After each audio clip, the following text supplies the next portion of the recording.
नमस्कार दोस्तों। भगवान के आगे विज्ञान कल भी पंगु था और विज्ञान आज भी पंगु है। अब आप सोचेंगे कि मैं इस मॉडर्न ज़माने में ऐसा क्यों कह रहा हूँ, क्योंकि दोस्तों जो आज का ब्लॉग होने वाला है ना, वो बहुत ही ऐतिहासिक है और आप कह सकते हैं कि चमत्कारिक भी है। क्योंकि हमारा जो देश हिंदुस्तान है ना, वो चमत्कारों से भरा पड़ा है। आप कहीं भी चले जाइए, चाहे साधु संतों को ले लीजिए, चाहे सन्यासियों को ले लीजिए, या फिर साइंटिस्टों को ले लीजिए, विज्ञान भी हमें चमत्कारों से रूबरू कराता है और भगवान और उसके जो आशीर्वाद है वो भी हमें चमत्कारों से रूबरू कराते हैं। तो दोस्तों ऐसे ही हम आ चुके हैं आज अघोरी फोर्ट पे, जहाँ दोस्तों चमत्कार की दुनिया आप कह सकते हैं। अघोरी पंथ से आप ये मत सोचिएगा कि अघोरी जो नागा होते हैं, जो साधु होते हैं, उनसे रिलेटेड ये किला है। दोस्तों ये नाम ही उसका अघोरी फोर्ट है, यानी अघोरी का किला है, जो दोस्तों सोनभद्र में है, उत्तर प्रदेश के सोनभद्र डिस्ट्रिक्ट में है।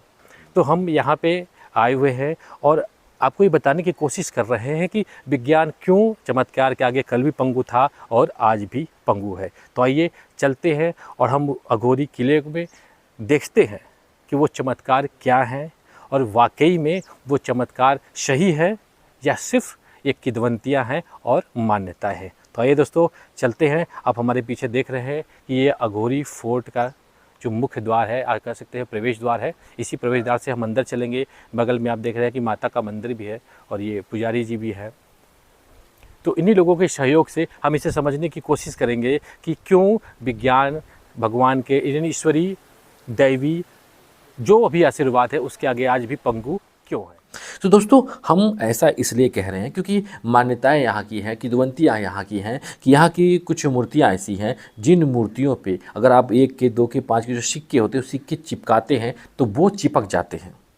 और अगर सिक्के आपके चिपक गए मतलब आपके अंदर उस माता के प्रति की उनके प्रति श्रद्धा है। अगर नहीं चिपकते हैं इसका मतलब है कि आपने श्रद्धा से वो सिक्के नहीं चिपकाए। तो आइए सबसे पहले हम इसी की पड़ताल करते हैं। और आप देख रहे हैं कि हम किले के मुख्य द्वार पे हैं और आम सी डिज़ाइन इसकी बनाई गई है और सामने हमारे देख लीजिए ये मूर्तियाँ बनी हैं। इन्हीं मूर्तियों पे हम सिक्के चिपकाएंगे और ये पड़ताल करने की कोशिश करेंगे कि क्या वाकई चिपकती है। तो सबसे पहले देखिए हम इसे टच करके देख रहे हैं कि क्या ऐसा कुछ है। और पूरी तरह से लेकिन दोस्तों हम ऐसा तो नहीं कह सकते, थोड़े बहुत हमें ऐसे महसूस हो रहा है कि जैसे इसमें कुछ विलक्षणपन है। आप इसे कह सकते हैं, यहाँ के पुजारियों से बात करने पे ये पता चला है कि रोज़ इनकी धुलाई की जाती है, यानी माता को स्नान कराया जाता है और फिर उनका नैवेद्य किया जाता है। और किले के जो मुख्य द्वार है इसके दोनों तरफ ऐसी माता की मूर्तियाँ हैं। आप देख रहे हैं कि प्राचीन समय से बनी हुई है, लेकिन अब चूँकि जर्जर हालत में है तो बहुत सारी मूर्तियाँ तोड़ दी भी गई हैं, क्योंकि बहुत से अनैतिक लोग भी हैं जो मान्यताएं नहीं मानते। तो इसे समझने के लिए कि यहाँ पे ये जो मूर्तियों में ऐसी दैवी शक्ति आई है, तो दैवी शक्ति के लिए दोस्तों सबसे पहले हमें समझना पड़ेगा कि इस किले पे 2 देवियों का वास है। सामने आप देख रहे हैं कि ये माता यानी दुर्गा माता का है, एक मंदिर है जिनकी पूजा अर्चना यहाँ से की जाती है। साथ ही साथ एक काली मंदिर है, यानी काली माता और दुर्गा माता एक साथ विराजमान है। यहाँ पे कहा जाता है कि इन्हीं दोनों माताओं की शक्तियों का प्रभाव उन मूर्तियों में है। तो सबसे पहले चूँकि हम माता के दर्शन को हैं, तो सबसे पहले देखिए हमें दुर्लभ माता के दर्शन हो रहे हैं। तो हमारा और आपका जो भी, अगर कभी आप इस किले पर घूमने आए तो सबसे पहले माता के दर्शन करें और ये समझने की कोशिश करें कि उन मूर्तियों की जो शक्ति है ना, वो इन्हीं दुर्गा माता और काली माता के प्रभाव से आती है। तो आप देख रहे हैं काफ़ी खूबसूरत है। और दोस्तों पुनः हम वापस आ चुके हैं उन मूर्तियों के पास और अब हम ये दिखाने की कोशिश करेंगे कि सिक्के चिपकते हैं कि नहीं। देखिए हमने प्रयास किया और ये देख लीजिए सिक्का चिपक गया। एक और प्रयास करते हैं, एक और सिक्का चिपकाने की कोशिश करते हैं, लेकिन देखिए नहीं चिपका। हम बगल में फिर से कोशिश कर रहे हैं कि बगल में देखिए चिपकता है कि नहीं। तो आप देख रहे हैं कि ये भी चिपक गया। अब हम इसे ट्राई करेंगे कि इसमें कुछ ऐसा है ही नहीं, जबकि दोस्तों ऐसा नहीं है, एक नॉर्मल सा पत्थर है, थोड़े बहुत उसमें है, ये नहीं कहेंगे कि थोड़े बहुत मात्राएं हैं, लेकिन क्या है। तो आप इसे कह सकते हैं कि ये मान्यताएं भी हो सकती हैं कि अगर आप चिपकता है तो आपके अंदर श्रद्धा है, नहीं चिपकता है तो आपके अंदर श्रद्धा नहीं है। तो दोस्तों इनके आधार पर हम यही कहेंगे कि ये मान्यताएं भी हो सकती हैं और या फिर ये शक्तियाँ भी हो सकती हैं। दोस्तों बाकी के हिस्से में आप देख रहे हैं कि अघोरी फोर्ट का ये किला है। तो पूरे ब्लॉग में तो हम यही किंवदंतियाँ या मान्यताएं आपको नहीं बताएंगे। तो चलिए थोड़ा सा किले के भ्रमण कर लेते हैं। आप देख रहे हैं कि सोन नदी के ठीक किनारे पर ये किला बसा हुआ है। तो काफ़ी खूबसूरत इसमें सोन नदी का नज़ारा है। पानी बहुत कम है क्योंकि ये बारिश का मौसम ख़त्म हो चुका है, तो पानी अपना रास्ता जहाँ जहाँ से बना लेती है उधर वहाँ से पानी आपको दिखाई दे रहा है, बाकी की बालू या रेत के चीज़ें हैं। तो सबसे पहले दोस्तों हम किले में भ्रमण करने के लिए जाते हैं।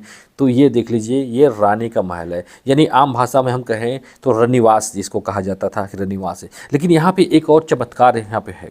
कहा जाता है कि ये जो अघोरी का फोर्ट था ना, ये कभी चुनारगढ़ किले के अधीन हुआ करता था। तो चुनारगढ़ चूँकि अय्यारी वाला किला था, शक्तियों वाला किला था, तो इस किले से और इस अघोरी फोर्ट से ये देख लीजिए कि एक सुरंग बना हुआ था, जिस सुरंग का रास्ता इन्हीं 2 कमरों से है। तो एक कमरे का आप देखिए, हम आपको दिखा रहे हैं, अंधेरा होने की वजह से बहुत विजुअल नहीं आ रहा है। और जो सुरंग का रास्ता है अब उसे मिट्टी से पाट दिया गया है।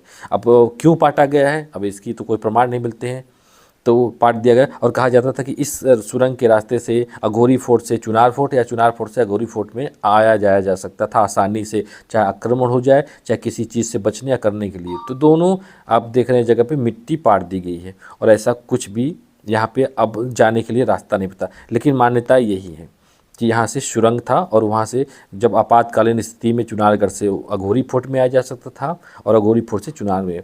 बाकी का हिस्सा दोस्तों आप रनिवास का हिस्सा हम दिखा रहे हैं, क्योंकि अब जर्जर हालत में हो चुकी है। यूँ कह सकते हैं कि 50% ये डिस्ट्रॉय हो चुकी है। लेकिन अभी भी इसकी जो नक्काशी कलाकृति है और जो उस समय की वास्तुकला है ना, वो आप देख रहे हैं कि बहुत अनूठी है।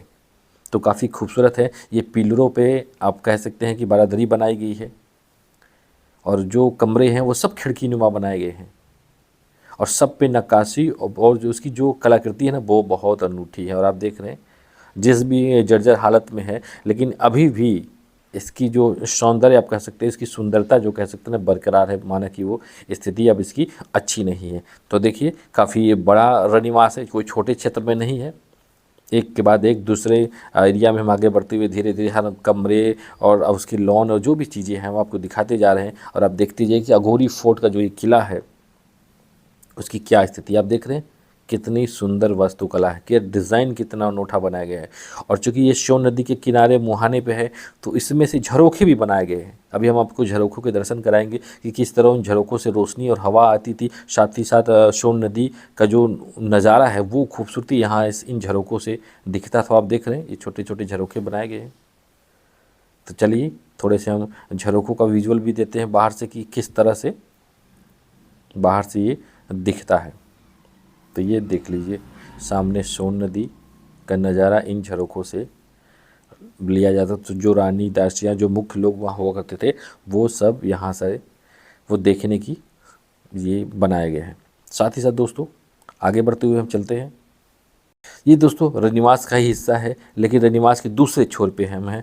यहाँ से रानी स्नान के लिए जाया करती थी। उनका जो स्नान घर बनाया गया है वो ये क्षेत्र था कि यहाँ से रानी जाती थी। अब देख रहे हैं कि काफ़ी टूटी फूटी स्थिति में आ चुका है, लेकिन दोस्तों इसका भी एक अनूठी सिस्टम बनाया गया था। और नहाने के लिए भी आप देख रहे हैं कि ये नहर की आकृति बनाई गई है, यानी दोनों तरफ से 2 दीवार बनाए गए थे, बीच से सीढ़ियाँ हैं। चूँकि अब वो पट गई हैं और घाल फूस लग गए हैं, इसलिए हम उसमें जाके आपको दिखा नहीं सकते। सामने एक कुआं था जहाँ पे रानी या उनकी मुख्य दासियाँ नहाना करती थी। अब आप देख लीजिए कि वो सामने से हमने भी दृश्य दिया किले के ऊपर से, और वो इस तरह से नीचे सीढ़ियों से आएंगी। और आप देख रहे जो एक गोलनुमा आकृति है, ये कुआं हुआ करता था, जिसका कनेक्शन उस सोन नदी से था, यानी सोन नदी के पानी आता था। रानी और उसके मुख्य जो दासियाँ होती थी वहाँ स्नान करती थी, और यहीं से सब कुछ स्नान कर करके फिर वापस महल में चली जाती थी। तो ये काफ़ी खूबसूरत सा बनाया गया, क्योंकि पहले कुछ नहीं था, और अब तो देख रहे हैं कि रास्ते भी बना दिए गए हैं, यहाँ से आने जाने के सिस्टम बना दिया गया, लेकिन ये काफ़ी खूबसूरत था। तो चलिए दोस्तों, ये था रनिवास का दूसरा हिस्सा था। अब हम किले के दूसरे हिस्से में चलते हैं, जो कह सकते हैं कि राजा का मुख्य महल, जहाँ पे राजा निवास करते थे। तो ये देख रहे हैं कि अब काफ़ी जर्जर हालत में है, स्थिति अब ख़त्म ही हो चुकी है। फिर भी जो इसके डिज़ाइन कलाकृतियाँ हैं ना, वो जो भी बचा हुआ है वो बहुत ही अभी अनोखे अंदाज में है। तो चूँकि दोस्तों अघोरी फोर्ट और चुनारगढ़ फोर्ट जो कभी एक हुआ करते थे, वहाँ के राजा का जैसे आधिपत्य था, तो इसीलिए इसे चमत्कारिक कहा जाता है, क्योंकि चुनारगढ़ जो है चमत्कारों से भरा हुआ राज्य था। और जब कोई चमत्कारी राज्य हो और उसके अधीन कोई राज्य आए तो वहाँ भी चमत्कारिकता होती है। अघोरी फोर्ट का जो दोस्तों चलन है, अघोरियों का चलन इसी फोर्ट से के राजा के जो कि कुंवर थे उन्होंने किया था। उन्होंने अघोरी पंथ को स्वीकारा था, पूजा पाठ में वो लीन रहा करते थे। बाद में जो अघोरी पंथ बना, उसके मानने वाले जो लोग बने वो अघोरी बने। और आप देख रहे हैं कि बहुत बड़े क्षेत्र में ये किला है और चारों तरफ से जो उसकी दीवारें हैं अब काफ़ी हद तक टूट गई हैं, लेकिन अभी आप देख सकते हैं हर चीज़। और दीवारों के लास्ट में ये देख लीजिए, ये नज़र रखने के लिए भी छेद हुआ करते थे, भाले तीर आदि चलाने के लिए भी ये होल हुआ करते थे, जिनमें कि शत्रु के ऊपर आक्रमण आसानी से इन होलों से किया जाता था। तो आप महल के जो बाहरी छोर की दीवारें होती थी उसमें अक्सर ऐसे करके आप होल पाएंगे। थोड़ी थोड़ी दूर पे आप देख रहे हैं जिसमें से भाले भी चलाए जा सकते थे, तीर भी चलाया जा सकता था और उन पे बाहरी शत्रुओं की नज़र भी रखा जा सकता था। दोस्तों आप देख रहे हैं काफ़ी मतलब अलग अलग क्षेत्र में है, जिसमें इसमें राजा जहाँ पे विश्राम करते थे और राजा जहाँ पे नित्य का मंचन करते थे वो सब सुनते थे। कुछ उनका मुख्य महल है और साथ ही साथ एक कोर्ट भी है जहाँ राजा सुनवाई करते थे। तो ये देख लीजिए कोर्ट वाले हिस्से में अब है, राजा यहाँ पे सुनवाई करते थे, जन सुनवाई जिसको कहते हैं, जन सुनवाई केंद्र था ये। काफ़ी खूबसूरत था लेकिन अब टूट के ख़त्म हो चुका है। तो दोस्तों ये था अघोरी फोर्ट। जो किदवंतियाँ थी, जो साइंस को धता बताने वाला चीज़ थी, तो उस पर तो हम ये नहीं कहेंगे कि ये बहुत प्रामाणिकता को सत्य करता है, क्योंकि हमने अब आपके सामने देखा है कि हमने उस पर सिक्के चिपकाए तो कुछ 2 जगह तो चिपक गए, एक जगह चिपकाए नहीं। तो आप कैसे मान सकते हैं कि ये चिपकाने वाले के अंदर श्रद्धा नहीं होती है? होती है, नहीं भी होती है और शक्तियाँ भी होती हैं। तो दोस्तों आज की वीडियो में बस इतना ही, मिलते हैं नेक्स्ट वीडियो में, तब तक के लिए नमस्कार।